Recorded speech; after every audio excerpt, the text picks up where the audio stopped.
Hello everyone. आज हम पढ़ने जा रहे हैं quantum mechanical model of atom. तो क्या पढ़ने जा रहे हैं हम? Quantum mechanical model of the atom. In the view of the shortcoming of the Bohr model जो हमने देखा, दो इम्पोर्टेंट डेवलपमेंट्स हुई। वो दो इम्पोर्टेंट डेवलपमेंट्स क्या हुई? Dual behaviour of the matter and Heisenberg uncertainty principle. अब इन दोनों को हम एक एक करके पढ़ेंगे।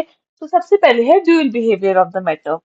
Now, the French physicist de Broglie proposed that matter, like radiation, should also exhibit dual behavior, both particle-like and the wave-like. तो डी ब्रॉगली ने क्या बोला कि कोई भी मैटर पार्टिकल-like और wave-like दोनों टाइप के बिहेवियर शो करता है. This means that just as the photon has momentum as well as the wavelength, electron should also have the momentum as well as the wavelength. उसने क्या बोला, जैसे कि फोटोन पे मोमेंटम भी होता है और वेवलेंथ भी होती है। मोमेंटम क्या होता है? मोमेंटम होता है मास इनटू वेलोसिटी। वैसे ही किसी भी इलेक्ट्रॉन पे मोमेंटम भी होगा और क्या होगी? वेवलेंथ भी होगी। सो डी ब्रॉगली ने क्या रिलेशन दिया between the momentum and the wavelength for the electron?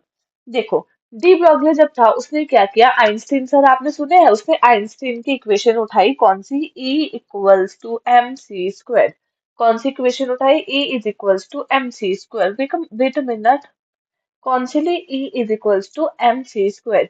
अब E is equals to M C square ली, और उसके अलावा उसको हमने पीछे क्या पढ़ा था? E equals to h nu. Planck's ने जो एनर्जी के लिए फॉर्मूला दिया था। अब अगर हम इन दोनों को इक्वल रखेंगे, इनकी एनर्जीज को, मतलब m C square is equals to h nu. अब न्यू क्या थी? फ्रीक्वेंसी। तो फ्रीक्वेंसी को क्या मैं लिख सकती हूँ? सी बाय लैम्डा। मैंने आपको पीछे बताया था, सी से सी कैंसिल आउट हो गया, तो लैम्डा क्या आ गया? H by M C. अब सी क्या होती है? Speed of light. तो ये किस में एप्लीकेबल होगा? सिर्फ वैक्यूम में। पर अगर हमने इसको नॉर्मल ऑब्जेक्ट्स के लिए रखना है जिसकी कुछ वेलोसिटी है, तो क्या आ जाएगा? H by M B. So क्या आ गया? Lambda is equals to H by M B. This is the de Broglie's equation. और mv क्या होता है? मैंने आपको बताया था, mv इज द मोमेंटम।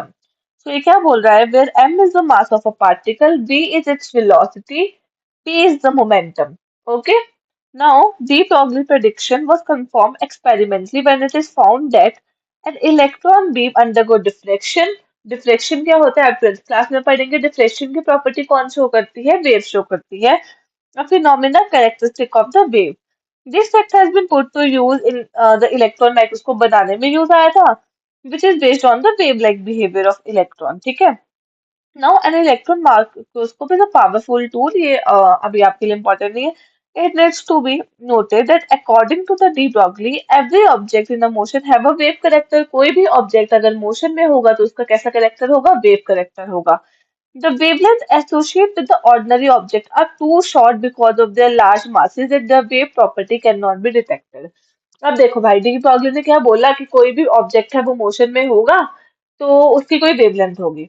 ठीक है, बट अगर ये पेन है, इस पेन को मैं चलाती हूँ, क्या मुझे इसके पीछे ऐसे ऐसे वेवलेंथ निकलती, क्या मुझे इसके पीछे कोई वेवलेंथ निकलती हुई दिख रही है? नहीं, ये तो नॉर्मल चल रहा है। तो ऐसा क्यों? अगर उसने बोला सबकी वेवलेंथ होगी तो इसकी भी वेवलेंथ दिखनी चाहिए थी। तो क्या हुआ, उसने बोला कि ये सिर्फ माइक्रोस्कोपिक पार्टिकल्स के लिए अप्लाई करता है, क्योंकि देखो, अगर हमारे पास मास बढ़ जाएगा तो वेवलेंथ क्या हो जाएगी? वेवलेंथ कम हो जाएगी। इसलिए वो इतनी कम हो जाएगी कि वो हमें नहीं दिखेगी। So the wavelength associated with the electron and other subatomic particles with very small mass can however be detected. जिसका मास कम होगा उसकी वेवलेंथ फिर भी दिख जाएगी। ठीक है? Now अब इस प्रॉब्लम से समझते हैं हम इसको। So ये क्या बोल रहा है? What will be the wavelength of a ball of mass 0.1 kg moving with the velocity this? तो हमें क्या क्या दिया है? देखो, h की वैल्यू हमें पता है, m हमें दिया था, v हमें दिया था, तो इसकी वेवलेंथ निकल गई इतनी।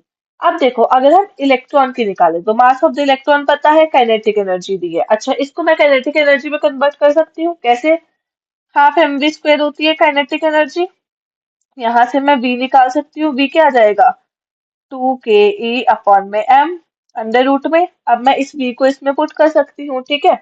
तो काइनेटिक एनर्जी निकाली, काइनेटिक एनर्जी की वैल्यू रखी, m रखा, और 2 इंटू करके वेलोसिटी निकल गई। वेलोसिटी के फॉर्मूले को इसमें पुट किया तो क्या आई वेलोसिटी? ये आई। अब देखो, हमें पता है जो नेगेटिव में छोटा होता है वो बड़ी वैल्यू होती है, ये हम सबने मैथ्स में पढ़ा है। तो क्या इसकी वेवलेंथ की वैल्यू इससे बहुत बड़ी आई है? दैट मीन्स जो जितना छोटा पार्टिकल होगा, जिसका मास जितना कम होगा, उसकी वेवलेंथ उतनी ही ज्यादा बड़ी होगी, ठीक है। Now calculate the mass of a photon with the wavelength. अब वेवलेंथ दी है, आर्मस्ट्रॉन्ग मैंने आपको बताया था 10⁻⁻10 में कन्वर्ट करेंगे, वेवलेंथ रखी। नाउ वेलोसिटी, हमने क्या देखो, हम पे वेलोसिटी नहीं दी है बट फोटोन बोला है। फोटोन कैसे ट्रेवल करता है, वैक्यूम में ट्रेवल करता है। वैक्यूम में ट्रेवल करता है तो v इज इक्वल टू सी, और सी क्या होता है, 3 × 10⁸ तो यहाँ पे 3 × 10⁸ रखा और हम पे आंसर आ गया। नाउ हेजनबर्ग अनसर्टेनिटी प्रिंसिपल, ये बहुत इंपॉर्टेंट प्रिंसिपल है, ध्यान से सुनना। तो हेजनबर्ग एक जर्मन फिजिसिस्ट थे, उन्होंने क्या बोला था, it states that it is impossible to determine simultaneously the exact position and exact momentum of an electron। मतलब किसी भी इलेक्ट्रॉन की हमें एग्जैक्टली उसकी पोजीशन क्या है, एग्जैक्टली उसका मोमेंटम क्या है, ये हम पता नहीं कर सकते। मैथमेटिकली उन्होंने बोला कि जो चेंज इन पोजीशन और चेंज इन मोमेंटम है वो हमेशा इक्वल टू या बड़ा होगा h/4 पाई से। मतलब इतना इतना इतना तो उसमें डिफेक्ट आएगा ही आएगा, हम उसका एक्यूरेट नहीं बता सकते। मतलब अगर हमें पता है कि इलेक्ट्रॉन सपोज यहाँ पर है, ठीक है, तो अगर हमने उसकी पोजीशन डिटरमाइन कर भी ली तो हम ये नहीं बता सकते कि उसकी मोमेंटम में चेंज कितना है। मोमेंटम चेंज मतलब मास इनटू वेलोसिटी, मास तो हमें पता है, मतलब हम उसका चेंज इन वेलोसिटी नहीं बता सकते कितनी है। और अगर हमें वेलोसिटी पता है मान लो, तो हम उसकी पोजीशन नहीं बता सकते। अब सोचो बोहर ने क्या बोला था, बोहर ने बोला था वो फिक्स ऑर्बिट में होता, उसने तो उसकी जगह बता दी थी। तो यही बोहर का ड्रॉबैक भी था। तो मोमेंटम की जगह हमने वैल्यू रखी, तो चेंज इन पोजीशन और चेंज इन वेलोसिटी, ठीक है। So delta x is the uncertainty in the position and delta p is the uncertainty in the momentum. ठीक है, of the particle. If the position of electron is known with a high degree of accuracy, जैसा मैंने आपको बोला position अगर पता है, delta x is so small, then the velocity of electron will be uncertain, हमें velocity नहीं पता होगी। On the other hand, if the velocity अगर हमें पता है, तो हमें electron की position का नहीं पता होगा। Thus, we carry out some physical measurement of the electron and outcome will be blur picture. The uncertainty principle can be best understood with the help of an example. Suppose you are asked to measure the thickness of a sheet of paper with an unmarked meter से। एक sheet ली आपने और उसको आपने major करना है किसी unmarked scale से, ठीक है, जिसमें स्केल में कोई नंबरिंग नहीं है। The result obtained would be extremely inaccurate and meaningless, क्योंकि उसमें कोई नंबर ही नहीं है। In order to obtain any accuracy, मान लो आपको accuracy चाहिए, unit smaller than the thickness of sheet of the paper चाहिए पड़ेगी हमें। Now, in order to determine the position of electron, हमें कोई ऐसी शीट चाहिए जो उससे ज्यादा छोटी हो डायमेंशन में। और उससे ज्यादा डायमेंशन में छोटी क्या हो सकती है, सोचो। देखो, इलेक्ट्रॉन एक पॉइंट ऑब्जेक्ट है, पॉइंट ऑब्जेक्ट मतलब वो डायमेंशन लेस है। तो to observe an electron we can enumerate light और इलेक्ट्रोमैग्नेटिक रेडिएशन। हमें लाइट या फिर ईएम रेज लेनी पड़ेगी, और जो लाइट यूज होगी उसकी वेवलेंथ बहुत छोटी होती है डायमेंशन ऑफ द इलेक्ट्रॉन से।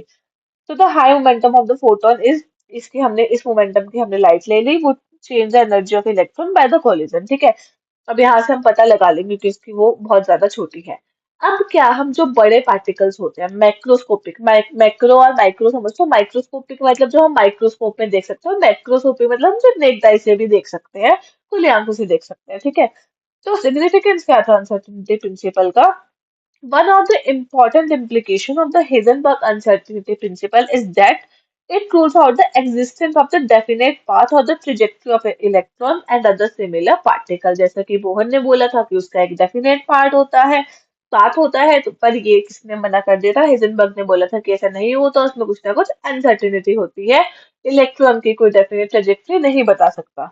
The trajectory of an object is determined by its location and the velocity at the various moment।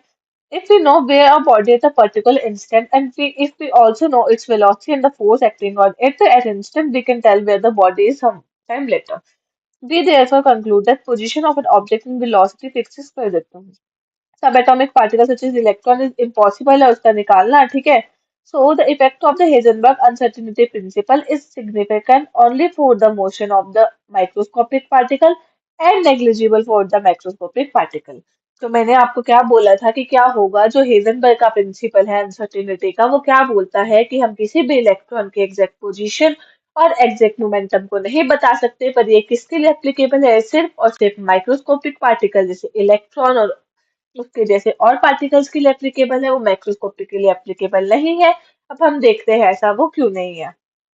तो सपोज हमारे पास मान लो कोई बॉडी है जिसका मास है 10⁻⁻⁶ kgs। तो हमने इस इक्वेशन में इसकी वैल्यू रखी। जब हमने इस इक्वेशन में इसकी वैल्यू रखी तो क्या है, 10⁻⁻28 आई, change in velocity, uncertainty in velocity and uncertainty in the position. ठीक है, तो इसकी अनसर्टेनिटी इतनी आ गई। अब नाउ अब क्या हुआ, the value of v x obtain is extremely small, बहुत छोटी है, सोचो 10⁻⁻28 है।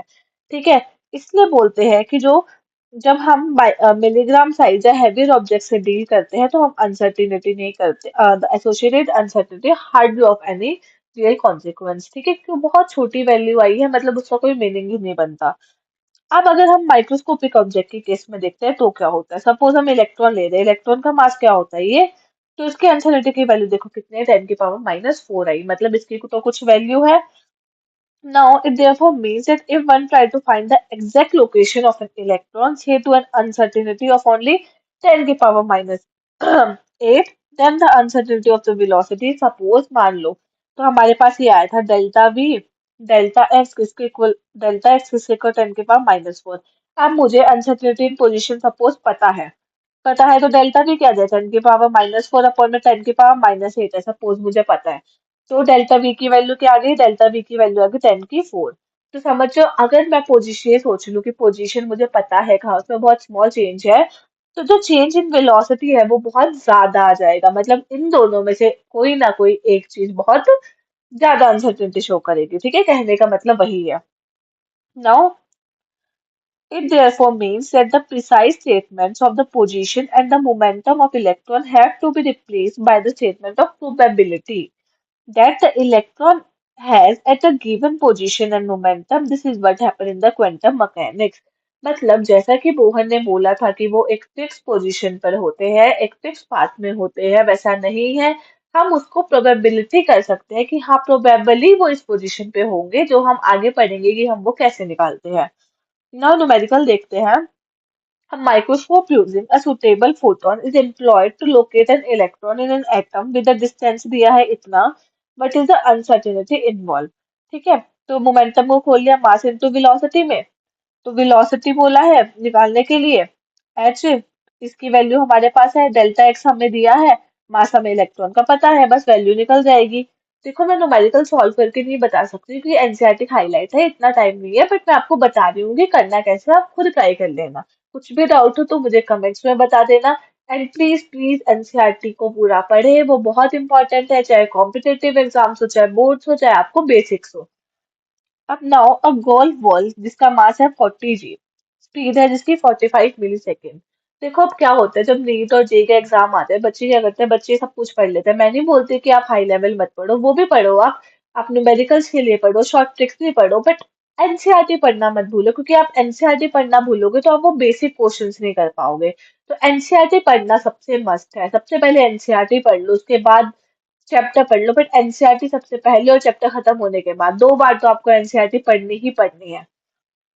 तो सुनो, अ गोल्फ बॉल है जिसका मास है 40 ग्राम, स्पीड है 45 मीटर पर सेकेंड। ठीक है, if the speed can be measure with the accuracy of 2%, calculate the uncertainty. सुनो, इसने बोला कि स्पीड को अगर 2% एक्यूरेसी से देखा जाए, मतलब स्पीड कितनी बोली, 45, इसी 2% एक्यूरेसी है, 2 में 100, तो कितना आ जाएगा, ये आ जाएगा 0.9। तो चेंज कितना हो गया, डेल्टा वी कितना आ गया, 0.9, यहाँ से हम वैल्यू निकाल लेंगे। ठीक है, now reason for the failure of the Bohr model, Bohr model fail क्यों हुआ, चलो आप सब बताओ बोहर मॉडल फेल क्यों हुआ। एक तो वो वेव लाइक नेचर नहीं बता पाया, दूसरा वो हिजेनबर्ग के अनसर्टेनिटी प्रिंसिपल को नहीं बता पाया, क्योंकि उसने क्या बोला था कि फिक्स पोजीशन और फिक्स मोमेंटम हो जाएगा, बट ऐसा कुछ था नहीं। सो अब आपको रीजंस पता है। ठीक है, Bohr model, an electron is regarded as a charged particle moving in a well-defined circular orbit about the nucleus. The wave character of the electron is not considered in the Bohr model. Further, an orbit is clearly defined path, and this path can completely be defined only if both the position and the velocity are the known at the same time. जैसा मैंने आपको बोला, this is not possible according to the Heisenberg principle. Bohr model of the hydrogen atom therefore not only ignore the dual behavior of the matter but also contradict the Heisenberg uncertainty principle. ठीक है, अब उसके बाद कौन role में आता है, quantum mechanical modern role में आता है। तो इसमें हम क्या देखते हैं, now based on the Newton law of motion which is successfully describe the motion of all the macroscopic objects such as falling a stone, Newton ने बताया था, orbiting planets which have the essential particle-like behavior as shown in the previous chapter. However, it fails when applied to the microscopic particle like the electron. इन सब के बारे में नहीं बता पाया था कुछ. This is mainly because of the fact that classical mechanics ignored the concept of the dual behavior. जो न्यूटन ने बोला था वो classical mechanics थी, जिसने एटम के ड्यूल बिहेवियर को नहीं कंसीडर किया था, नहीं कंसीडर किया था कि उसमें वेव लाइक प्रॉपर्टी भी है, पार्टिकल लाइक प्रॉपर्टी भी है. उन्होंने क्या कंसीडर किया था कि सिर्फ वेव लाइक प्रॉपर्टी है for the subatomic particle and the uncertainty principle. Now the branch of the science that take the account of dual behavior of the matter उसको बोलते हैं क्वांटम मैकेनिक्स. क्वांटम मैकेनिक्स कौन सी branch है जिसमें atom के dual behaviour को study किया जाता है, उसकी वेव की प्रॉपर्टीज को भी स्टडी किया जाता है, उसकी पार्टिकल की प्रॉपर्टीज को भी स्टडी किया जाता है. Now quantum mechanics is theoretically science that deal with the study of motion of the microscopic object के मोशन को स्टडी करती है that have both observable wave-like and the particle-like properties. Now it specifies the law of motion that the object obeys. जब भी quantum mechanics macroscopic object पे लगती है तो वो क्लासिकल मैकेनिक्स जैसी लगती है. ठीक है, ये छोड़ो. नाउ फिर क्या हुआ, यहाँ से इंपॉर्टेंट है, for a system such as atom or a molecule whose energy does not change with time. Schrödinger's equation, Schrödinger's ने एक इक्वेशन दी थी, वो क्या इक्वेशन थी, वो इक्वेशन थी H five equals to E five. H क्या है, एच यहाँ पे मैथमेटिकल ऑपरेटर है जिसको हैमिल्टोनियन बोलते हैं. और श्रोडिंगर ने क्या बोला था, श्रोडिंगर ने टोटल एनर्जी निकालने के लिए एक एक्सप्रेशन दी थी. Now the total energy of the system take into account the kinetic energy भी. टोटल एनर्जी में क्या क्या आ सकता है, उसकी काइनेटिक एनर्जी आ सकती है, उसकी पोटेंशियल एनर्जी आ सकती है. ठीक है, अट्रैक्टिव फोर्सेस आ सकती है जो इलेक्ट्रॉन और न्यूक्लियन के बीच में लगती है. ठीक है, इस इक्वेशन से उसने ई और फाई की वैल्यू निकाली थी. अभी मैं आगे बताती हूँ, इस इक्वेशन का बहुत ज्यादा रोल था. Now hydrogen atom and the Schrödinger's equation.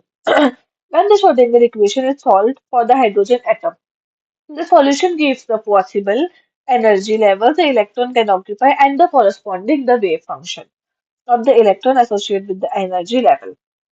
तो श्रोडिंगर इक्वेशन को जब हाइड्रोजन के लिए सॉल्व किया गया तो उसने क्या बताया, उसने किसी भी इलेक्ट्रॉन का एनर्जी लेवल बताया. Means this quantified energy state and corresponding wave function. उसने प्रिंसिपल क्वांटम नंबर के बारे में बताया.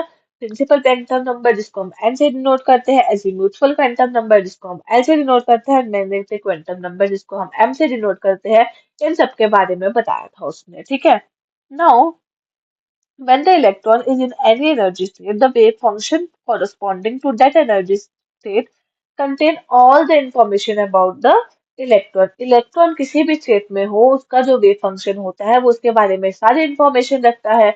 जैसे कि उसका प्रिंसिपल क्वांटम नंबर क्या है, म्यूचुअल क्वांटम नंबर क्या है, मैग्नेटिक क्वांटम नंबर क्या है. चलो मैं पहले आपको बता ही देती हूँ. देखो हम इस क्वांटम नंबर को कैसे समझ सकते हैं. ठीक है, इसको समझने का देखते हैं. सपोज मान लो, सपोज मैं हूँ, ठीक है, मैं सब ए बी ब्लॉक में रहती हूँ. मैं बी ब्लॉक में रहती हूँ, किसी भी सोसाइटी के बी ब्लॉक में रहती हूँ. फिर उस बी ब्लॉक के मैं किस में रहती हूँ, उस बी ब्लॉक के मैं थर्ड फ्लोर में रहती हूँ. फिर उस थर्ड फ्लोर के मैं रूम नंबर 236 में 336 में रहती हूँ.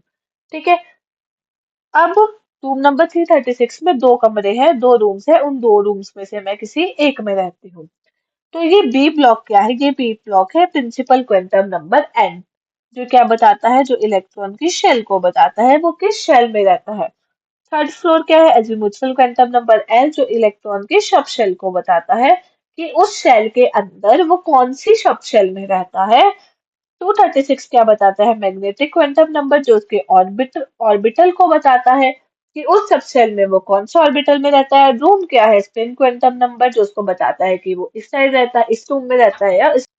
और रूम क्या बताता है, उसकी स्पिन को बताता है, स्पिन को बताता है. ठीक है, नाउ अब हम आगे देखते हैं.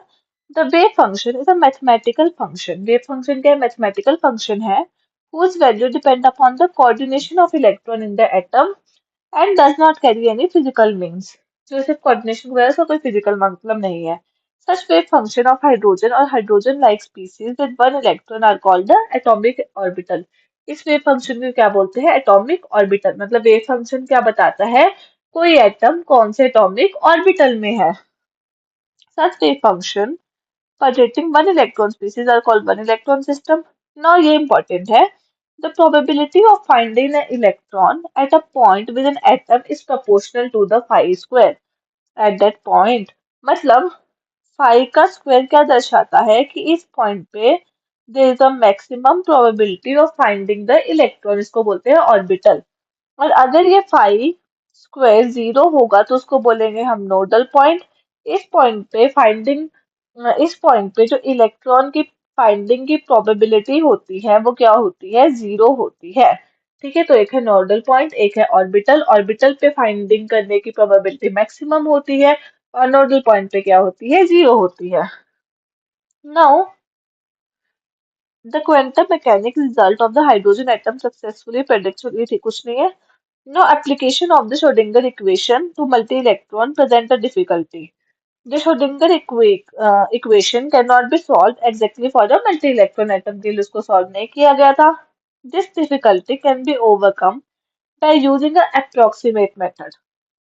ठीक है, बहुत सारी कैलकुलेशन की इसे अप्रोक्सीमेटली सॉल्व किया गया और उससे हमारे पास एन, एम और एल की वैल्यू निकाली गई। अब हम पढ़ते हैं important feature of a quantum mechanical model of atom. Quantum mechanical model of atom is a picture of the structure of atom which emerges from the application of Schrodinger equation to the atom. The following are the important feature of the quantum mechanical model of the atom. क्या क्या important feature है उसके? The energy of an electron in the atom is quantized, can only have a certain specific value. For example, when electron are bound to nucleus, मतलब किसी भी electron की energy quantize है, जैसे मैंने पहले बताया था, उसकी कोई स्पेसिफिक वैल्यू है, उसको हम डिवाइड नहीं कर सकते। The existence of quantized electron energy level is directly result of the wave-like property and solution of the Schrodinger wave. मतलब quantized electronic energy level क्यों है? क्योंकि उसकी wave-like property है। Both the exact position and the exact velocity of the electron cannot be determined simultaneously. किसने बोला था? Heisenberg ने बोला था। The path of an electron in an atom therefore can never be determined or known accurately. This is why probability की हम बात करते हैं, जैसे मैंने आपको बताया था। अभी ये इंपॉर्टेंट है। An atomic orbital is a wave function of phi for an electron in an atom. कोई भी एटॉमिक ऑर्बिटल फाई का क्या है? वेव फंक्शन है। Whenever an electron is described by a wave function, we say that the electron occupy the orbital. Since many such wave functions are possible for electron, there are many atomic orbital. बहुत सारे किसी भी atom के लिए wave function हो सकते हैं। That means बहुत सारे किसी भी एटम के लिए ऑर्बिटल्स हो सकते हैं। These one electron orbital wave function or orbital form the basic of the electron structure of atom. In each orbital, electron has a definite energy. मतलब हर एक ऑर्बिटल के इलेक्ट्रॉन की एक डेफिनेट एनर्जी होती है। An orbital cannot contain more than two electrons. ये एक orbital है, इसकी एक एनर्जी होगी और इसमें दो इलेक्ट्रॉन से ज्यादा इलेक्ट्रॉन नहीं पाए जाएंगे। Now, in a multi-electron atom, the electrons are filled in various orbitals. बहुत सारे orbitals में filled हुए जाते हैं according to their increasing energy. ये भी एक principle है जो हम आगे पढ़ेंगे। For each electron and multi-electron atom, there shall be an orbital wave function characteristic of the orbital if occupied. All the information about the electron is stored in the wave function. वही है कि orbital है, orbital की information किसमें store होगी? wave function में store होगी। Now, ये important that the probability of finding an electron at a point within an atom is proportional to the square of the orbital wave function. Now, this wave function is known as the probability density भी बोलते हैं इसको। क्यों? क्योंकि यहाँ पे electron के पाए जाने की संभावना प्रोबेबिलिटी सबसे ज्यादा है। मतलब सपोज अगर मैं हूँ, मेरे पाए जाने की संभावना सबसे ज्यादा क्या होगी? है तो मेरे सपोज हॉस्टल में या हॉस्पिटल में है तो हॉस्पिटल में या हॉस्पिटल में या हॉस्टल में या हॉस्पिटल में। आप मुझे ढूंढने आओगे तो कहाँ ढूंढोगे? या तो हॉस्टल में ढूंढोगे या हॉस्पिटल में ढूंढोगे। ऐसे ही इलेक्ट्रॉन के सबसे ज्यादा पाए जाने की संभावना कहाँ होगी? किसी भी ऑर्बिटल में। और इस कोई भी बोलेंगे हम probability density. From the value of five the different point with in atom it is possible to provide the region where the electron जहाँ सबसे ज्यादा पाया जाएगा, और नोडल पॉइंट मैंने बोला था जहाँ पे इलेक्ट्रॉन की पाने की वैल्यू जीरो होगी। सो अब हमारा अगला टॉपिक है orbitals and the quantum numbers. So quantum numbers बहुत इंपॉर्टेंट टॉपिक है। तो आई होप आप ध्यान से सुनेंगे। So a large number of orbital are possible in an atom. ठीक है। Orbital can be distinguish by their size, shape and the orientation, जिसके बेसिस पे क्वांटम नंबर बने हैं। An orbital of the smaller size means there is more chance of finding the electron near the nucleus। जितना छोटे size का orbital होगा उतना ज्यादा हम क्या कर सकते हैं, उतना ज्यादा हम इलेक्ट्रॉन को ढूंढ सकते हैं न्यूक्लियस के पास। Similarly shape and orientation means there is a more probability of finding the electron along a certain direction than the others। अब आगे हम समझते हैं इसके बारे में। तो each orbital is designed by the three quantum number n, l and ml। तो ये पढ़ने से पहले क्या मैंने आपको बताया था ऑर्बिटल कैसे अरेंज होते हैं? हाँ, मैंने आपको बता दिया था। तो सबसे पहले हम सबसे पहला क्वांटम नंबर पढ़ते हैं। जैसे मैंने बोला था, सपोज मैं रहती हूँ बी ब्लॉक में, ठीक है। तो सबसे पहला क्या है? The principal quantum number. The principal quantum number n is a positive integer of n is equal to 1 2 and 3। The principal quantum number determines क्या बताता है? साइज और एनर्जी को बताता है, किसी भी ऑर्बिटल की साइज और एनर्जी को। For the hydrogen atom and hydrogen-like species, energy and size of the orbital depends only on the n। इसकी हम आगे बात करेंगे।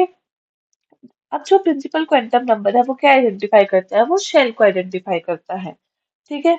With in the increase in the value f, the number of the allowed orbital increases and are given as n square. अब देखो, suppose मान लो मेरे पास प्रिंसिपल क्वांटम नंबर की वैल्यू है 1, तो वो कौन सी शेल में होगा? वो होगा के शेल में। अगर वैल्यू है 2 तो होगा एल शेल में, वैल्यू है 3 तो होगा एम शेल में, वैल्यू है 4 तो होगा एन शेल में एंड सो ऑन। ठीक है। तो हम प्रिंसिपल क्वांटम नंबर को सबसे आगे लिखते हैं, वो अभी हम न्यूमेरिकल करते हुए समझेंगे।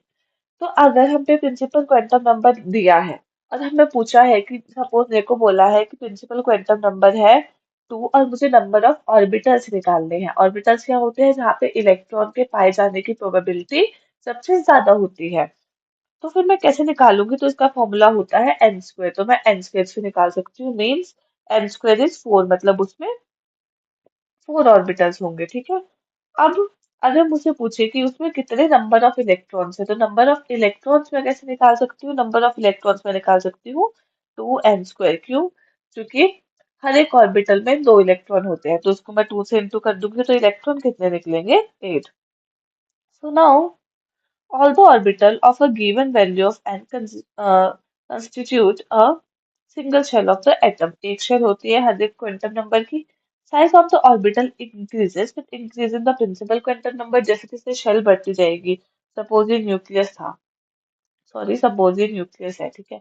अब ये पहली शेल है, दूसरी शेल है, तीसरी शेल है। जैसे जैसे शेल बढ़ती जाएगी वैसे वैसे न्यूक्लियस से डिस्टेंस भी बढ़ता जाएगा। ओके। तो क्या बोल रहा है? With increase in the principal quantum number, size भी बढ़ेगा। देखो अगर वो इसी शेल में है बस, तो इतना एटम का साइज होगा। सपोज उसमें एक शेल है तो एटम का साइज इतना होगा, दो शेल है तो एटम का साइज इतना होगा, तीन शेल है तो फर्दर एटम का साइज और बड़ा होगा। तो जैसे जैसे प्रिंसिपल क्वांटम नंबर बढ़ेगा वैसे वैसे साइज भी बढ़ेगा। In other words, electron will be located away from the nucleus, right? Since the energy is required in shifting away the negative charge electron from the positive charge nucleus, the energy will be increased। मैंने बोला था जैसे वो nucleus से दूर दूर जाता रहेगा, हाई एनर्जी स्टेट में जाता रहेगा, मतलब एनर्जी भी बढ़ती रहेगी। ठीक है। क्यों? क्योंकि हमें कुछ एनर्जी चाहिए ताकि वो पॉजिटिव और नेगेटिव की अट्रैक्टिव फोर्स को तोड़ सके। तो जितना वो दूर जाएगा उतनी ज्यादा उसकी एनर्जी बढ़ती रहेगी। नाउ नेक्स्ट है हमारे पास एजीमुथुअल क्वांटम नंबर, जिसको हम एन से डिनोट करते हैं। इसको हम ऑर्बिटल एंगुलर मोमेंटम और सब्सिडियरी क्वांटम नंबर भी बोलते हैं। ठीक है। डिफाइन करता है किसी भी एटम की थ्री डायमेंशनल शेप को डिफाइन करता है ऑर्बिटल की। ठीक है। पहले वाला क्या डिफाइन कर रहा था? साइज को। दूसरा क्या डिफाइन करता है? थ्री डायमेंशनल शेप को डिफाइन करता है। Now for a given value of n and L can have n value ranging from 0 to n minus 1। ठीक है। फॉर एग्जाम्पल अगर हम पे n की वैल्यू 1 दी है, तो वैल्यू ऑफ L क्या होगी? सिर्फ टू 0 होगी। और दो अगर 2 दी है तो वैल्यू ऑफ L क्या होगी? 0 और 1 होगी। ठीक है। और 3 दी है तो 0 1 2, चूंकि n माइनस 1 है, 2 3 माइनस 1 करेंगे तो क्या बचेगा? 2 बचेगा। ओके। नाउ अगला है, और एक बात और याद रखना कि सपोज हमारे पास एल की वैल्यू 0 है, जैसे यहाँ पे 0 थी, 1 थी, 2 थी, तो 0 के लिए उसके पास कौन सा सबशेल होगी, वो S में होगा। ठीक है, 1 के लिए वो किस में होगा, वो 1 के लिए P में होगा, 2 के लिए वो D में होगा, 3 के लिए वो F में होगा। ये याद रखना, S में होगा, P में होगा, D में होगा, F में होगा, and further on. Now each shell consists of one or more subshell or sublevels. The number of subshell in the principal shell is equal to the value of n. For example, in the first shell n कितना था, 1 था। So एक second, हाँ, first shell में n 1 था, तो there is one subshell, okay, which correspond to the l equals to 0। क्या बता रही थी, l इक्वल्स टू 0 को बता रही थी। Now there are two subshell 0 और 1 इन द सेकंड शेल। अगर n इक्वल्स टू 2 है, क्योंकि 0 से n माइनस 1 होगा, तो अगर हमारे पास n की वैल्यू 2 है, तो l की वैल्यू क्या होगी, 0 to 2 minus 1, 2 minus 1 is 1, so 0 और 1 होगी। Now for the third shell it is so on. Each subshell is assigned by a universal number। Subshell correspond to different value, जैसे मैंने आपको बताया था, 0 के लिए क्या होगा S, 1 के लिए क्या होगा P, 2 के लिए D, 3 के लिए F, 4 के लिए G, 5 के लिए H।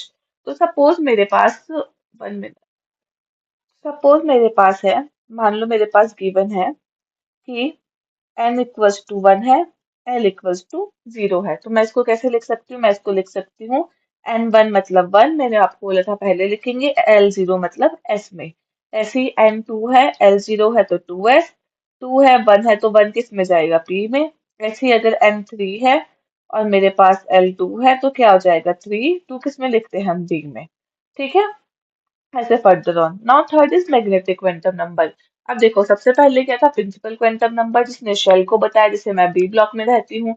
उसके बाद क्या था हमारे पास, एजीम्यूथल क्वांटम नंबर, जिसने क्या बताया, थ्री डायमेंशनल स्ट्रक्चर को, जिसे बी ब्लॉक में मैं कौन से फ्लोर पे रहती हूँ। ठीक है, तीसरा है मैग्नेटिक क्वांटम नंबर, जो बताएगा कि मैं उस फ्लोर में कौन से रूम में रहती हूँ। तो मैग्नेटिक क्वांटम नंबर को ml से डिनोट करते हैं, जो किसी भी चीज की स्पेशियल ओरिएंटेशन को बताता है ऑर्बिटल की with respect to its coordinating axis.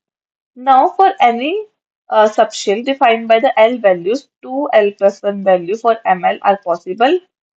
Now देखो क्या होगा, अब हम इसको कैसे गिन सकते हैं, हम इसको ऐसे गिन सकते हैं, सपोज मेरे पास, देखो ये गिनते हैं, अगर मेरे पास L की वैल्यू दी है, हमारे पास 1 दी है, तो M की वैल्यू कैसे आएगी, M की वैल्यू आएगी हमारे पास -1, 0 और +1। अगर L की वैल्यू 2 दी है, तो M की वैल्यू आएगी हमारे पास, देखो 0 से जो वो वैल्यू है वहां तक लिखनी है, -2, -1, 0, +1, +2। अंडरस्टैंड। वरना इसका एक और फॉर्मूला भी है जो आप लगा सकते हो, 2L + 1।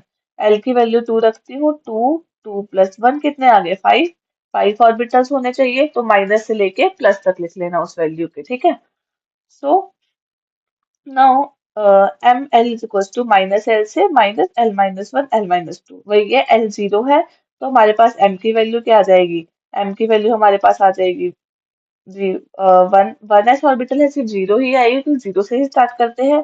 अगर l1 है तो हमारे पास 3 आ जाएगी, मतलब उसमें 3 ऑर्बिटल है। देखो l1 है तो क्या है, p है, और ऐसे ही फर्दर। अब सोचो मेरे पास, मैंने आपको बोला था कि अगर l1 है, तो 1 है तो ये 3 वैल्यू आएगी। l1 किसके लिए था, p के लिए, ऑर्बिटल के लिए, मतलब p सबशेल के लिए, मतलब p सबशेल में कितने ऑर्बिटल्स होते हैं, 3। तो याद रखना कि जो हमारे पास s है, s में कितने ऑर्बिटल्स होता है, एक ऑर्बिटल होता है। p में कितने होते हैं, 3 ऑर्बिटल होते हैं। ये आपके बेसिक्स है, ये आपको आगे तक काम आएंगे। d में कितने होते हैं, 5 ऑर्बिटल्स होते हैं, 5 ऑर्बिटल्स होते हैं। और f में कितने होते हैं, 14 ऑर्बिटल्स होते हैं। ठीक है, now आगे बढ़ते हैं। Each orbital in the atom, therefore, is designed by a set of n, l, and ml value. An orbital described by the quantum number n equals to 2, l is equals to 1, and is an orbital in the p shell, क्यों, क्योंकि l 1 है मतलब p सब shell में होगा, of the second shell, n 2 है तो second shell में होगा। अब m, तो फिर ml की वैल्यू क्या आ जाएगी हमारे पास, देखो n है हमारे पास 2, l है हमारे पास 1, l1 है तो ml की वैल्यू क्या आ जाएगी, ml की वैल्यू आ जाएगी हमारे पास -1, 0, +1, मतलब कितने ऑर्बिटल्स होंगे, 3 ऑर्बिटल्स होंगे इसमें। ठीक है, नाउ ये मैंने आपको बता ही दिया, s है तो 1 होगा, p में 3, d में 5, f में 7 ऑर्बिटल, सॉरी मैंने यहाँ पे 14 गलती से लिख दिया था, 14 इलेक्ट्रॉन्स होते हैं, 7 ऑर्बिटल्स होते हैं। जी में 9, एच में 11। नाउ अगला है इलेक्ट्रॉन स्पिन नंबर। ठीक है, मतलब अगर कि मान लो मैं उस रूम में हूँ, अब उस रूम में सपोज दो कमरे हैं, मतलब उस फ्लोर के उस रूम में दो कमरे, तो मैं उनमें से किस में मिलूंगी? ऐसे ही इलेक्ट्रॉन ऑर्बिटल में तो है, पर उसका स्पिन नंबर क्या होगा? वो पॉजिटिव होगा या नेगेटिव? मतलब हमेशा जब भी हम ऑर्बिट में इलेक्ट्रॉन भरते हैं ना, हम ऐसे भरते हैं, एक को पॉजिटिव साइन देते हैं और एक को नेगेटिव साइन देते हैं, और हाफ फिल्ड करते हैं, हाफ हाफ भरते हैं। ठीक है। Now, three quantum number labeling an atomic orbital can be used equally well to define its energy. First वाले ने शेप, सेकंड ने एंड ओरिएंटेशन, जो थर्ड बताता है। ठीक है। But all these quantum numbers are not enough to explain the line spectra. Line spectra को नहीं बता सकता ये। In the case of a multi-electron atom. ठीक है। That is some of the illness actually endowed with the closely line space. अब पता है क्या हुआ? देखो, उसने शेप बता दी, एनर्जी बता दी, ओरिएंटेशन बता दी, पर लाइन स्पेक्ट्रम में क्या थी? दो चीजें क्लोजली अरेंज थी, तो मतलब वहां पर कोई एक नहीं है, दो इलेक्ट्रॉन्स है। ठीक है। Now, this suggests the presence of few more energy level than the predicted by three quantum number. अब अगला फोर्थ क्वांटम नंबर आया, जिसको बोला इलेक्ट्रॉन स्पिन नंबर। ठीक है। And electron spin around its own axis, मतलब जैसे अर्थ अपने एक्सिस के अराउंड घूमती है, वैसे इलेक्ट्रॉन भी अपने एक्सिस के अराउंड घूमता है। Much in a similar way जैसे कि अर्थ स्पिन करती है while revolving around the earth. In other words, an electron has a charge in the mass, intrinsic spin और angular quantum number भी होता है। अब spin quantum number of an electron is a vector quantity. दो orientation में होता है ये। Choose an axis, the two orientations are distinguished by the spin quantum number ms, which can be taken by minus half and the plus half. The two spin states of an electron are normally represented by two arrows, एक spin up का arrow जैसे मैंने बताया, और एक spin down का arrow. अब ये जो दो इलेक्ट्रॉन्स हैं, उनके different have different MS values, one positive half and one other negative half. देखो, उसको हम जो हमारे पास थर्ड वाला था मैग्नेटिक क्वांटम नंबर, उसको हम एल से डिनोट करते हैं, पर स्पिन क्वांटम नंबर को एम एस से डिनोट करते हैं। ठीक है। प्लस हाफ हो सकता है या माइनस हाफ हो सकता है सिर्फ। इन दोनों की क्या होगी? अपोजिट स्पिन होगी। एक ऑर्बिटल में मोर देन टू इलेक्ट्रॉन्स नहीं आएंगे, एक ऑर्बिटल में सिर्फ दो ही इलेक्ट्रॉन्स आएंगे, और वो दोनों इलेक्ट्रॉन्स अपोजिट स्पिन के आएंगे, ये याद रखना। अब चलो सम अप करते हैं फोर क्वांटम नंबर्स को। ठीक है। Now n defines the shell, determines the size of the orbital and the energy of the orbital. n ने क्या बताया था? शेल कौन सी है। ठीक है। अगर मान लो n की वैल्यू 0 है तो k शेल में है, 1 है, सॉरी, n की वैल्यू 1 है तो k शेल में है, 2 है तो m n l ऐसे शेल में है। Now there are n subshell in the n shell. L identify the subshell. L ने identify subshell किया। L की वैल्यू 0 है तो S है, L की वैल्यू 1 है तो P है, 2 है तो D है, 3 है तो F है। Determine the shape of the orbital, 2l plus 1 orbital of each type in a subshell. ठीक है। That is 1s orbital में l की वैल्यू 0, 3 में 1, 5 में l की वैल्यू 2 आएगी। ठीक है। ये थोड़ा बहुत एनर्जी को भी बताता है ना। एम एल ने क्या किया? ओरिएंटेशन बताई, 2l+1 से निकाला था मैंने। ठीक है। अगर एस ऑर्बिटल, एस सबशेल है तो एक ऑर्बिटल है, अगर पी सबशेल है तो तीन ऑर्बिटल है, पी के बाद हमारे पास डी है तो पांच है, एफ है तो सात है। ठीक है। Same as the number of orbital per subshell, it means the number of orbital is equal to number of way in which they are oriented. MS क्या बताता है? स्पिन को बताता है, हर एक ऑर्बिटल में दो इलेक्ट्रॉन्स होंगे। ओके। अब हम थोड़ा सा ये पढ़ लेते हैं ऑर्बिट, ऑर्बिटल और उसकी इंपॉर्टेंस क्या होती है ना। देखो, ऑर्बिट क्या था? ऑर्बिट था जो हमें बोहर ने बताया था। बोहर ने बोला था ऑर्बिट्स कुछ फिक्स ऑर्बिट्स में होती है, कुछ शेल्स थी उसकी। बट ऑर्बिटल क्या होता है? ऑर्बिटल वो जगह है जहां पर इलेक्ट्रॉन के पाए जाने की प्रोबेबिलिटी सबसे ज्यादा होगी। So orbit and orbital are not synonymous. An orbit, as proposed by Bohr, is a circular path around the nucleus in which the electron moves. Okay. Now, a precise description of this path of the electron is impossible according to the Heisenberg principle. पहले भी discuss कर चुके थे। Bohr orbit therefore has no real meaning and their existence can never be demonstrated experimentally. Atomic orbital क्या होता है? Is a quantum mechanical concept which refers to one electron wave function in an atom. It is characterized by three quantum numbers, twin quantum number को छोड़ के n, l and ml, and its value depend upon the coordination of the wave function by itself. कोई physical meaning नहीं है, बस सिर्फ wave function में एक पाई है। बट अगर पाई का स्क्वायर ले तो वो क्या बताएगा? वो बताएगा किसी भी पॉइंट पे कहाँ पे सबसे ज्यादा इलेक्ट्रॉन की डेंसिटी पाई जाएगी। So the popularity density is the probability per unit volume and the product of phi five square है the small volume called the volume element, भी बोलते हैं इसको probability of finding the electron, जहाँ पे सबसे ज्यादा होगी। और मैंने आपको नोडल पॉइंट भी बताया था जहाँ पे probability of finding the electron सबसे कम होगी, 0 होगी। Phi2 varies from one region to another in a space of finding the electron in a given volume. Now, the total probability of finding the electron calculated by the sum of its calculate. बस ये जानना important है आपके लिए कि phi का square क्या बताता है, जहाँ पे इलेक्ट्रॉन की पाए जाने की प्रोबेबिलिटी सबसे ज्यादा होती है। ऑर्बिट क्या है? ऑर्बिट तो जो बोहर्स ने बोला था कि न्यूक्लियस के अराउंड जो इलेक्ट्रॉन है वो एक ऑर्बिट में घूमते हैं जहां पर उनकी फिक्स एनर्जी और पाथ होता है, जिसमें हाइजेनबर्ग ने गलत बता दिया था। क्यों? अनसर्टेनिटी प्रिंसिपल के चलते। अनसर्टेनिटी प्रिंसिपल क्या बोलता है कि किसी भी इलेक्ट्रॉन का एक फिक्स एनर्जी फिक्स मोमेंटम नहीं हो सकता। Now what is the total number of orbital associated with n equals to 3? देखो मैंने आपको फॉर्मूला बताया था पहले। अगर n की वैल्यू 3 दी है, ऑर्बिटल का फॉर्मूला लग जाएगा n स्क्वायर, तो 3 का square is equals to 9। But अगर हमें लंबे तरीके से सॉल्व करना है तो कैसे कर सकते हैं? देखो n की 3 है, n की 3 है तो L की वैल्यू क्या हो सकती है? 0, 1 एंड 2 हो सकती है। ठीक है, मैंने बोला था ना एक कम तक गिनना है, उसके बाद 0, 1 एंड 2 होगी। अब अगर हम ML की वैल्यू गिने, सबसे पहले जीरो के लिए कितने ऑर्बिटल्स आते हैं? सिर्फ जीरो, एक ही आएगा। ML की वैल्यू 1 के लिए कितने आएंगे? 3, -1, 0 प्लस 1। और ML की वैल्यू 2 के लिए कितने आएंगे? -2, -1, 0 प्लस 1 प्लस 2। तो कितने हो गए? 1, 3, 4, 4 और 5 कितने हो गए? 9। ठीक है। Now using the SBDF notation describe the orbital with the following quantum number।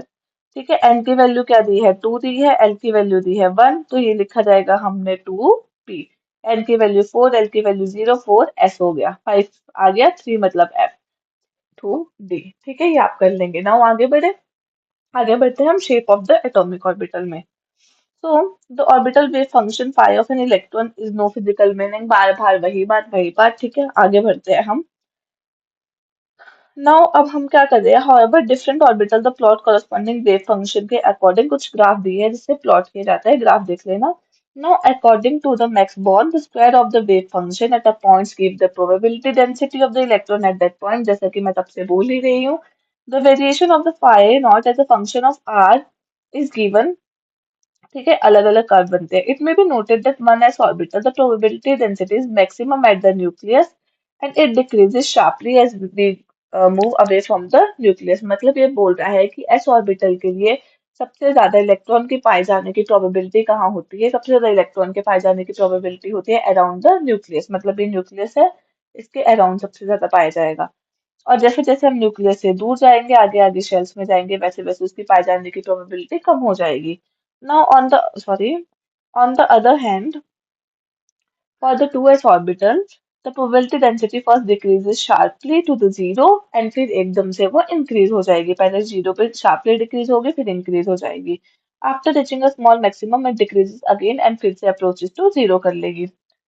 The reason where the probability density function reduced to zero is called the nodal surface। ये मैंने आपको बताया था, जहाँ पे जीरो होगी उसको क्या बोलेंगे? Nodal surface. नोडल सरफेस पे जीरो होगी।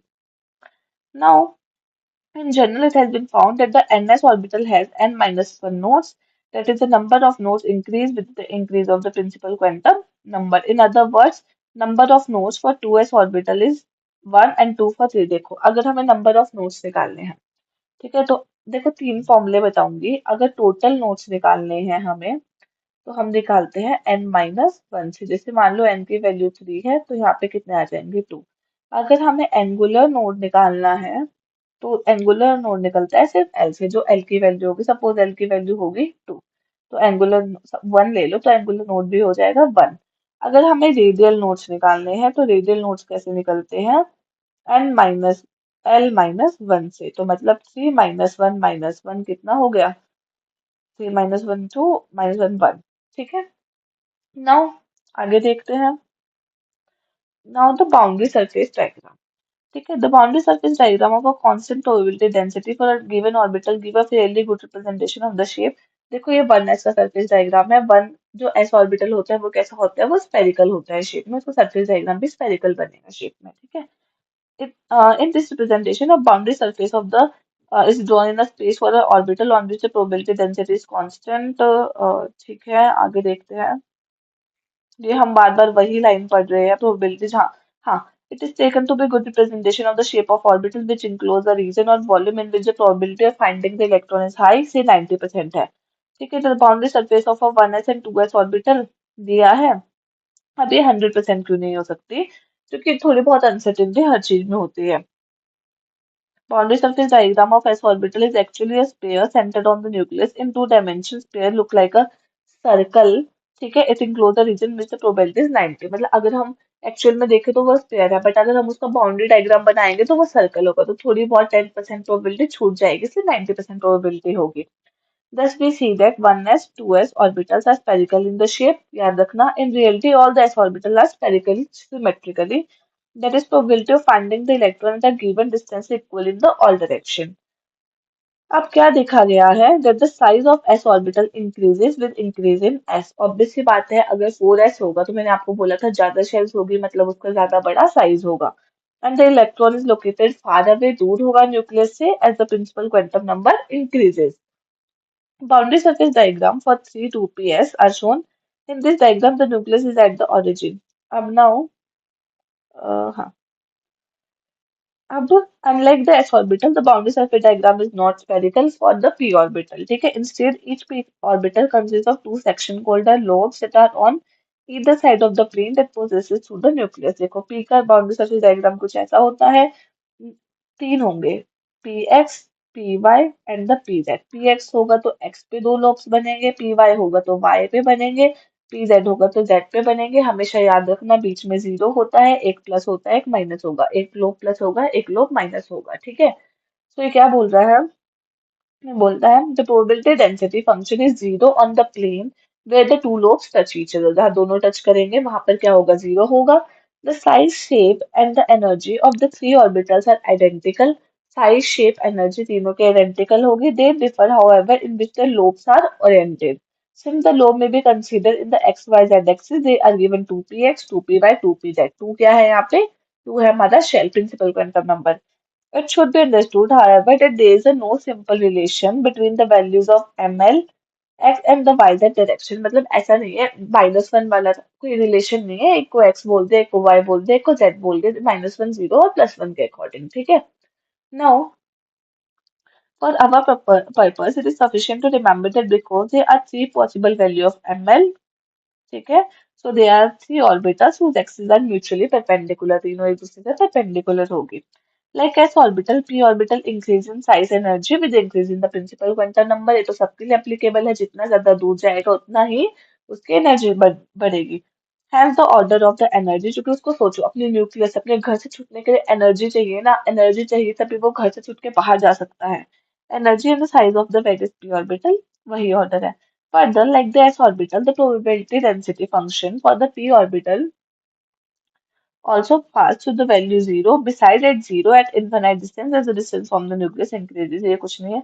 The number of nodes are given by n minus 2. The number of node radial knot is 1 for the 3p orbital and 2 for the 4p orbital. अब radial knots का मैंने आपको formula बताया था भाई.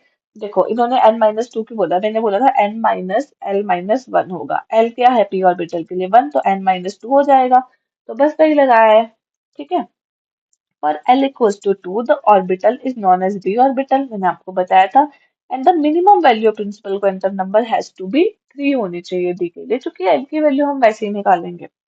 ठीक है, तो value of L can not be greater than n minus one. They are 5 values, -2 +2 -1 +1 and the 0. Thus they are the 5 d orbital. देखो d ऑर्बिटल कैसे बनता है, d ऑर्बिटल बनते हैं दो, तीन जो है वो बिटवीन द एक्सिस बनेंगे, ये वाला बिटवीन द एक्सिस बनेगा, और दो बनते हैं अलोंग द एक्सिस. तो डी एक्स वाई होता है. सबसे पहले डी एक्स वाई होगा तो एक्स और वाई के बीच में लोब बना देना है, इनकी एक्सिस के बीच में. डी एक्स जेड होगा तो एक्स और जेड एक्सिस के बीच में बनाना. डी वाई जेड होगा तो वाई और जेड के बीच में बनाना, बिटवीन द एक्सिस बनाना. पांचवा होता है D X square Y square. D X square Y square में एक एक्स के ऊपर बनता है, एक वाई के ऊपर बनता है. डी जेड स्क्वायर में जेड के ऊपर एक बनेगा और एक इस शेप का बनेगा. ठीक है.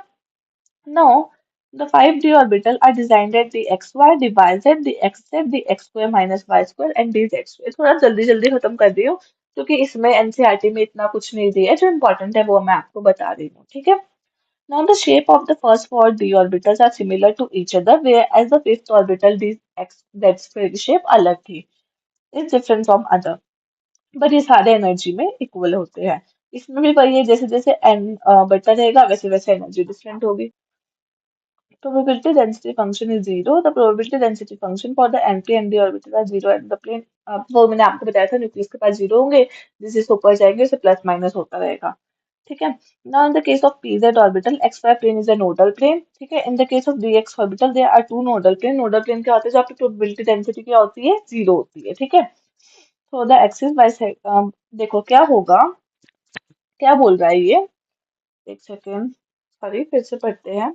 Now beside the radial nodes, ठीक है, probability density function is zero. The probability density function for the NP and the ND orbital are zero at the plane. ठीक है, पासिंग थ्रू द न्यूक्लियस. अब क्या होगा, सपोज हम पे PZ था. ठीक है, पीजेड ऑर्बिटल था, तो उसमें एक्स और वाई प्लेन होगा और नोडल प्लेन होगा. क्यों? क्योंकि इलेक्ट्रॉन कहाँ पाया जाएगा, सिर्फ जेड में पाया जाएगा, एक्स और वाई में नहीं पाया जाएगा, और नोडल प्लेन होगा जहाँ पे इलेक्ट्रॉन के पाए जाने की प्रोबेबिलिटी जीरो होगी. In the case of dxy orbital there are two nodal planes होंगे. ठीक है, passing through the origin and bisecting the X Y and containing the Z. इनको क्या बोलते हैं, इनको बोलते हैं एंगुलर नोड्स, जो मैंने आपको पहले बताया था, एल से डिनोट करते हैं. So one angular node for the p orbital and two angular nodes for the p orbitals. ठीक है, क्योंकि क्या होता है, L की वैल्यू 1 होती है और उसमें L की वैल्यू 2 होती है. मैंने आपको बताया था टोटल नोड्स n-1 निकलते हैं, एंगुलर नोड्स n से निकलते हैं, रेडियल नोड्स n-l-1 से निकलते हैं. Okay. Now energy of the orbital. So energy of an electron in a hydrogen atom is determined by सिर्फ प्रिंसिपल क्वांटम नंबर से डिटरमाइन करते हैं. देखो, अगर हमें मल्टी इलेक्ट्रॉन स्पीसीज की एनर्जी निकालनी है, तो वो हम कैसे निकालते हैं, वो हम निकालते हैं एन प्लस एल रूल से. एन प्लस एल रूल, इसका मतलब क्या है, सबसे पहले तो हम देखेंगे, जैसे मान लो हमारे पास दिया है थ्री पी ऑर्बिटल. ठीक है, तो थ्री पी दिया है और थ्री डी दिया है, तो थ्री पी के लिए एन थ्री पी, एल क्या है पी के लिए वन, तो आगे फोर. थ्री डी के लिए एन क्या है थ्री, एल क्या है टू, तो आया फाइव. ठीक है, तो किसकी एनर्जी ज्यादा हुई, इसकी एनर्जी ज्यादा हुई. ठीक है. बट अगर मान लो यहाँ पे होता थ्री एस, तो क्या आता है, ये थ्री प्लस जीरो तो थ्री आता. तो अगर अगर फोर एस होता तो फोर प्लस जीरो फोर आता, तो हमें इसमें और इसमें से डिसाइड करना होता. तो जिसका प्रिंसिपल क्वांटम नंबर बड़ा होता है उसकी एनर्जी भी ज्यादा होती है. बट ये सिर्फ और सिर्फ हम किसके लिए यूज करते हैं, ये हम यूज करते हैं मल्टी इलेक्ट्रॉन स्पीसीज के लिए. बट हाइड्रोजन स्पीसीज के लिए सिर्फ प्रिंसिपल क्वांटम नंबर पे डिपेंड करता है, जिसका प्रिंसिपल क्वांटम नंबर जितना ज्यादा उसकी एनर्जी उतना ज्यादा. सो हाइड्रोजन के लिए ये सीरीज है, ये याद रख लेना. देखो टू एस के सारे सब टू के सबके टू प्रिंसिपल क्वांटम नंबर में हर सब शेल की एनर्जी सेम, सी प्रिंसिपल क्वांटम नंबर में हर सब शेल की एनर्जी सेम होगी. ठीक है. Although the shape of 2s and 2p orbitals are different, an electron has the same energy when it is in the 2s orbital as when it is present in the 2p orbital. बस ये सिर्फ hydrogen atom के लिए होगा. The orbital having the same energy are called as, sorry,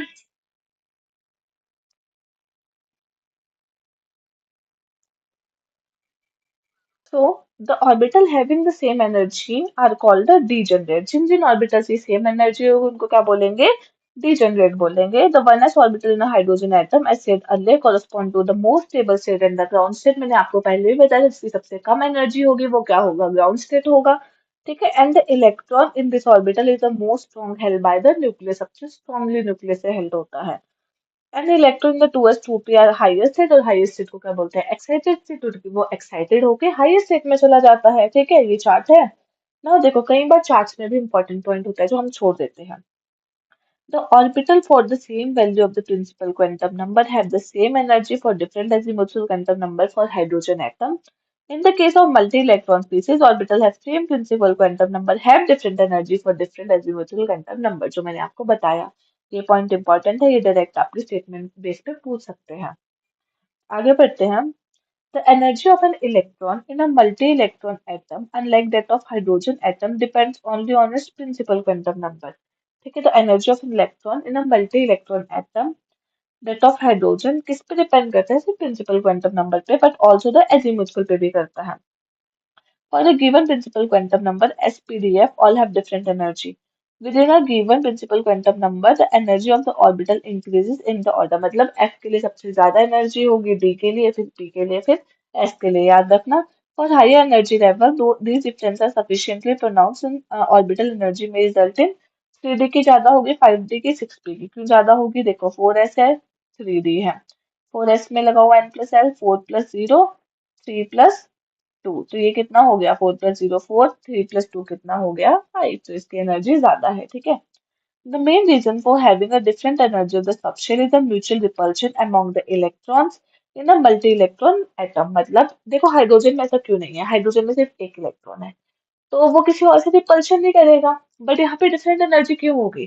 क्योंकि यहाँ पे multi electron बहुत सारे हैं, तो एक इलेक्ट्रॉन दूसरे इलेक्ट्रॉन से रिपल्शन शो करेगा, क्योंकि दोनों नेगेटिव चार्ज है.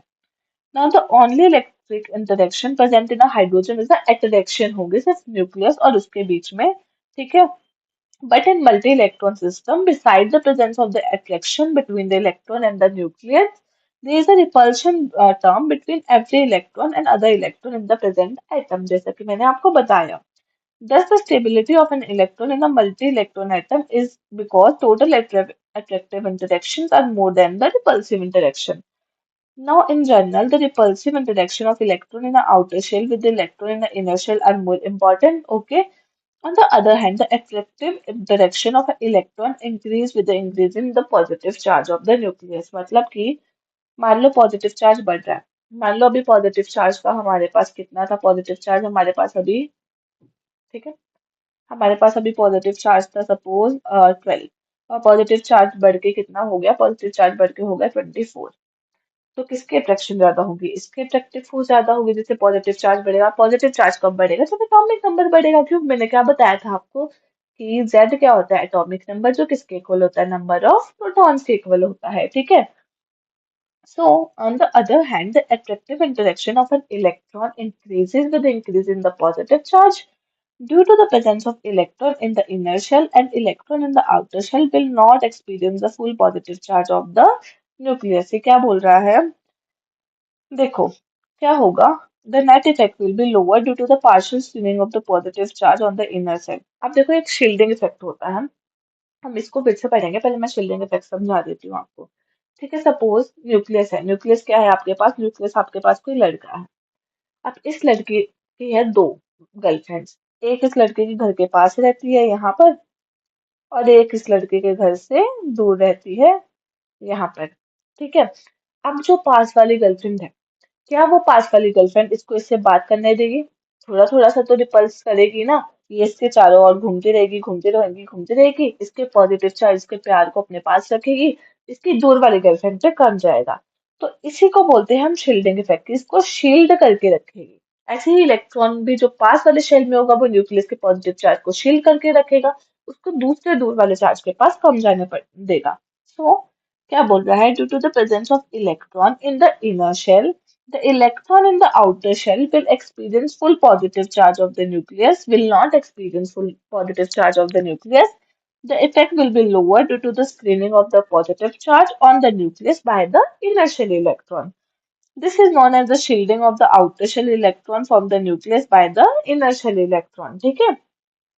And the net positive charge experienced by the outer electron is known as the effective nuclear charge. मतलब स्क्रीनिंग को काट के जो नेट पॉजिटिव चार्ज बाहर वाला इलेक्ट्रॉन उस पे बचेगा, जो बाहर वाले बंदे पे प्यार बचेगा, उसको बोलेंगे इफेक्टिव न्यूक्लियर चार्ज.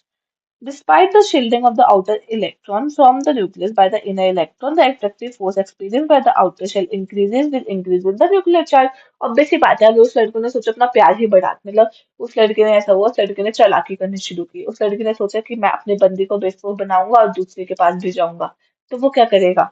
वो क्या करेगा? वो इसको थोड़ा सा टाइम देगा, अपना टाइम बढ़ा देगा, और इसको भी थोड़ा सा टाइम देगा. वो कब होगा? जब इसके पास वो टाइम बढ़ जाएगा. तो ऐसे ही न्यूक्लियस के पास जब क्या चार्ज बढ़ जाएगा, तो वो चार्ज वो बाहर वाले को थोड़ा ज्यादा दे पाएगा. सपोज ऐसा सुनो, पहले 12 था. 12 में से वो, मान लो 12 में से वो 7 यहाँ वाले को दे पा रहा था, और बाहर वाले को वो सिर्फ कितना दे पा रहा था? 5 दे पा रहा था. बट अब उसका चार्ज 12 से बढ़ के 20 हो गया.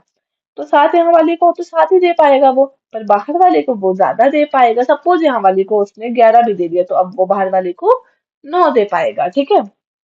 In other words, the energy of interaction between the nucleus and the electron decreases with increase in the atomic number. Now, both the attractive and the repulsive interaction depends upon the shell and the shape of the orbital in which the electron is present.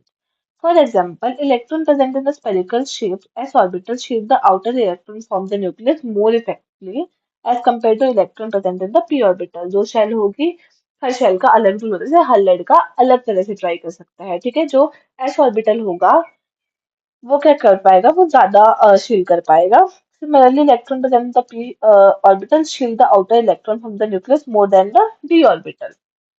Now, even though although these orbitals are present in the same shell, further within a shell, due to the spherical shape of the s electron, the s orbital spends more time to close the nucleus in comparison to the d orbital, which spend more time in the vicinity of the d orbital. ठीक है?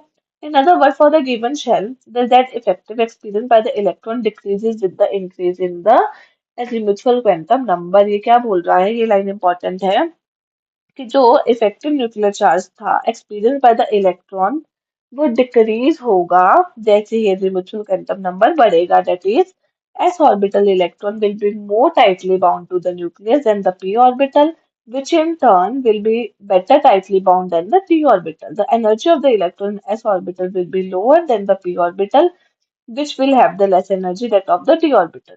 Now, since the extent of the shielding from the nucleus is different for the electron in the different orbital, it leads to the splitting energy level within the same shell. That is, energy of electron भी इतना important नहीं है, ठीक है? ये important है. Now, the value of the n plus l for an orbital, the lower its energy. If the two orbital have the same value of n plus l, the orbital have lower n. ये तो मैंने आपको बताया था n plus l rule होता है। अगर इन दोनों की वैल्यू सेम है तो हम n की वैल्यू को देखते हैं। एन की वैल्यू जिसकी कम होगी उसकी कम एनर्जी, एन की वैल्यू जिसकी ज्यादा होगी उसकी ज्यादा एनर्जी, ठीक है। Now different subshell of a particular shell have different energy in the case of multi-electron atom, पर हाइड्रोजन में क्या होगा, सेम एनर्जी होगी, ठीक है। Energy of the orbital in the same subshell decrease with the increasing atomic number. मतलब अगर atomic number बढ़ रहा है तो एनर्जी, अगर एटॉमिक नंबर बढ़ा तो एनर्जी क्या होगी, कम होगी। मतलब हाइड्रोजन एटम की एनर्जी ज्यादा होगी लिथियम से, लिथियम की ज्यादा होगी सोडियम से, सोडियम की ज्यादा होगी पोटेशियम से। Now filling of the orbital in an atom. Now, the filling of an electron into the orbital of different atom takes place according to the Aufbau principle, which is based on the Paul's exclusion principle, Hund rule of thumb. ये कुछ principles है जो important है, आपको बताती हूँ। सबसे पहले का अफबाउ प्रिंसिपल। अफबाउ का मतलब होता है बिल्डिंग अप। नाउ सपोज क्या हुआ, the building up orbitals means the filling up of orbital with the electron. देखो क्या हुआ, सपोज तुम लोगों का नीट क्लियर हो गया, तुम नए नए हॉस्टल में गए। अब तुम जब नए नए हॉस्टल में जाओगे तुम क्या देखोगे, कि वार्डन क्या करती है, सपोज तुम्हारे हॉस्टल में 3 फ्लोर है, तो सबसे पहले बच्चा आया उसको फर्स्ट फ्लोर पे भेज देगी, अगला बच्चा फर्स्ट फ्लोर पे भेज देगी। सबसे पहले फर्स्ट फ्लोर को पूरा फिल करेंगे, फिर सेकंड फ्लोर को और फिर थर्ड फ्लोर को। मतलब फिलिंग कैसे होगी, एक एक करके। तो अब वो प्रिंसिपल ने भी वही बोला कि in the ground state of an atom the orbital are filled in order of their increasing energy. Electron first occupy the lowest energy orbital, मतलब सबसे पहले वो लोएस्ट फर्स्ट फ्लोर कंप्लीट करेगा, देन वो हायर फ्लोर में जाएगा, ठीक है। वो कैसे अरेंज होंगे, वो in order of their increasing energy में अरेंज होंगे। सबसे पहले वो लोअर एनर्जी को फिल करेगा एंड देन वो हायर एनर्जी में जाएगा।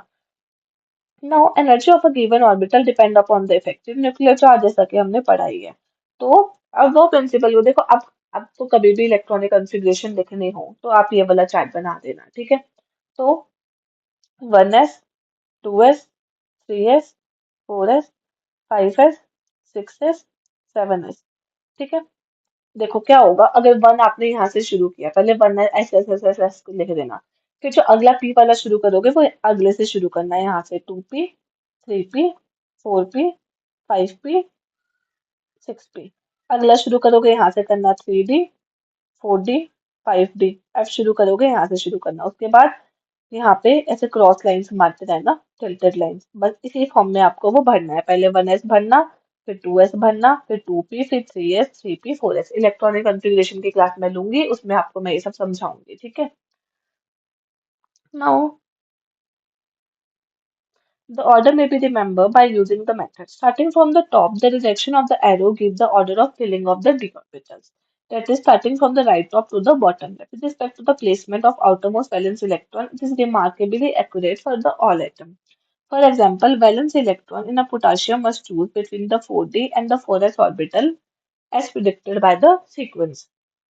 Now it is found that 4s orbit. The above order should be assumed to be rough guide. ये मैंने आपको सब बता दिया. अब देखते हैं हम अगला पॉलीज एक्सक्लूजन प्रिंसिपल. पॉलीज ने क्या बोला था, ठीक है. The number of electron to be filled in the various orbital is restricted by the exclusion principle. ये बोलता है no two electron in an atom can have the same set of four quantum numbers. सोचो, ऐसा हो सकता है कि भाई एक इलेक्ट्रॉन का एन भी सेम है, एल भी सेम है, एम एल भी सेम है, पर क्या उसका एम एस सेम हो सकता है? कभी नहीं, क्यों? क्योंकि एम एस या तो माइनस हाफ होगा या प्लस हाफ होगा, मतलब दो इलेक्ट्रॉन्स का. सोचो दो इलेक्ट्रॉन है मेरे पास, ठीक है, ये दो इलेक्ट्रॉन है, ये एन बी थ्री है, इसका एन बी थ्री है, इसका एल बी वन है, इसका एल बी वन है, इसका एम एल बी जीरो है, इसका एम एल बी जीरो है. पर क्या ये दोनों माइनस हाफ के हो सकते हैं? नहीं, एक प्लस हाफ होगा, एक माइनस हाफ होगा. तो no two electrons in an atom can have the same set of four quantum numbers, ठीक है. Now only the two electron may exist in the same orbital and then these electron has the opposite spin. This means that the two electron can have the same value of three quantum numbers n, l and ml but have the opposite spin. Now, आगे देखते हैं. For example, the subshell 1 is comprised one orbital, thus the maximum number of electron present in one subshell can be 2. P and the D subshell. In the maximum number of electron can be 6, 10. देखो वो ये the maximum number of electron जो मैंने आपको बताया था 2 n squares निकलेंगे. Suppose मान लो, मेरी बात सुनो. अगर मान लो हमारे पास S में सिर्फ एक ऑर्बिटल था, ठीक है, S में एक ऑर्बिटल था तो उसमें कितने इलेक्ट्रॉन हो सकते हैं? एक ऑर्बिटल में दो. तो S में इलेक्ट्रॉन कितने हो सकते हैं? दो. अगर मेरी P है हमारे पास, P में मेरे पास तीन ऑर्बिटल है, तो P में इलेक्ट्रॉन कितने हो सकते हैं? हर एक में दो जाएगा, तो कितने इलेक्ट्रॉन हो गए P में, बताओ. P में हर एक में दो गया, one two one two one two, ठीक है. तो कितने इलेक्ट्रॉन्स हो गए हमारे पास P में? सिक्स. ठीक है, तो कैसे निकाल सकते हैं? टू एन की स्क्वायर्स निकाल सकते हैं, जैसे मैंने आपको पहले बताया था. नौ. डी में कितने होंगे? पांच है तो दस. एफ में कितने होंगे? सात है तो चौदह.